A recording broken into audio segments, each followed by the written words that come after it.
नमस्कार, एक बार फिर से मैं आप सभी के सामने उपस्थित हूँ बेहद महत्वपूर्ण टॉपिक के साथ।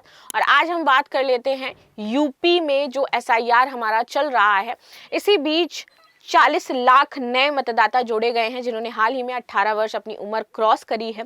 तो इससे आपके लगभग आपके शायद 40 लाख लोगों का नाम ऐड हुआ है। इसी के बारे में बात करते हैं और लास्ट हमारी जो अपडेट है वो कब आएगी, कितने लोग अभी तक जुड़े, कितने नाम हटाए गए हैं, ये सारी चीजें हम डिटेल में जानेंगे। तो यूपी में त्रिस्तरीय पंचायत चुनाव में ड्राफ्ट मतदाता सूची 23 दिसंबर यानी कि आज हमारी जारी की जाने वाली है। और ये आज जो हो रहा है ये आज ही आपको बताया जा रहा है। राज्य निर्वाचन आयोग की तरफ से सभी जिलों में ड्राफ्ट मतदाता सूची जारी किए जाने का आदेश दे दिया गया है कि आप अपनी ड्राफ्ट मतदाता सूची आज जारी कर दें।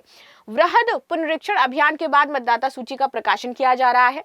राज्य निर्वाचन आयोग इसके लिए 24 से लेकर के 30 दिसंबर तक दावे या आपत्तियां लेगा। जिसको दिक्कत है कि भाई नाम क्यों हटाया गया है, किसको ये दिक्कत है कि मेरा नाम नहीं जोड़ा गया है, नाम गलत है, जगह गलत है, एड्रेस गलत है, ये सारी चीजें सही करने के लिए जो भी आपत्तियां हैं वो 30 दिसंबर तक आप कर सकते हो जाकर के। तो यूपी के जितने भी लोग हैं जहां से भी मुझे देख रहे हैं, कोई समस्या है 30 दिसंबर तक जाओगे। फिर 31 दिसंबर से 6 जनवरी तक इनका निस्तारण किया जाएगा। 6 जनवरी तक वो सब ठीक करना। उसके बाद 6 फरवरी को डेट निर्धारित करी गई है कि फाइनल लिस्ट आ जाएगी और उसके बाद कुछ भी आपका सही हटाना जोड़ना नहीं हो पाएगा। तो अभी जो करना है अभी करवा लो जाकर के। इस बार 40.19 लाख नाम जुड़े हैं भैया, नए वोटर। अच्छा, किसने अभी तक वोट नहीं दिया है मुझे ये बताओ। मुझे बहुत शर्मिंदगी है ये कहते हुए, मैंने आज तक वोट नहीं दिया है। मैं आज तक घर नहीं जाती हूँ जब भी वोटिंग होती है, बट इस बार मैंने सोचा जरूर मैं वोट दूंगी। तो पंचायत चुनाव के लिए बनाई गई वोटर लिस्ट में इस बार 40.19 लाख जुड़े हैं नाम। और अब तक कुल मतदाताओं की संख्या 12.69 करोड़ हो चुकी है यूपी में। मतदाता 24 से 30 दिसंबर तक अपना प्रकाशित सूची का निरीक्षण करें, अपने दावे आपत्तियां दाखिल करें।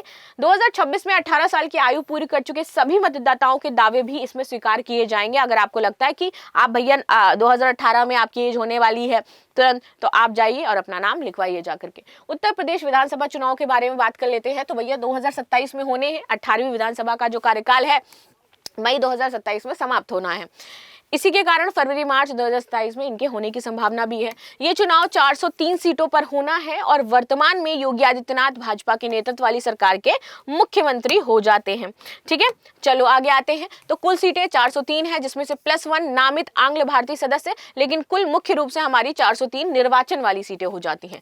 भाजपा एनडीए की स्थिति की बात करें तो 2022 में जो चुनाव हुए थे इसमें भाजपा को 255 सीटें मिली थी। ठीक है, सहयोगी में अपना दल है, निषाद पार्टी, रालोद आदि थे। कुल अगर मैं बात करूं तो इसके साथ 325 सीटें मिल गई थी। उपचुनाव 2024 में 7-2 से जीत के बाद एनडीए के पास आरामदायक बहुमत 280 प्लस सीटें हैं।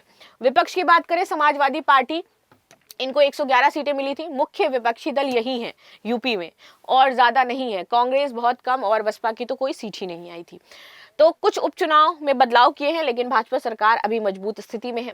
चुनाव की तैयारी की बात करें तो योगी आदित्यनाथ जी 80 और 20 का फार्मूला दोहराना चाहते हैं। तो 80% जनता भाजपा के साथ है तो बड़ी जीत का दावा वो कर सकते हैं।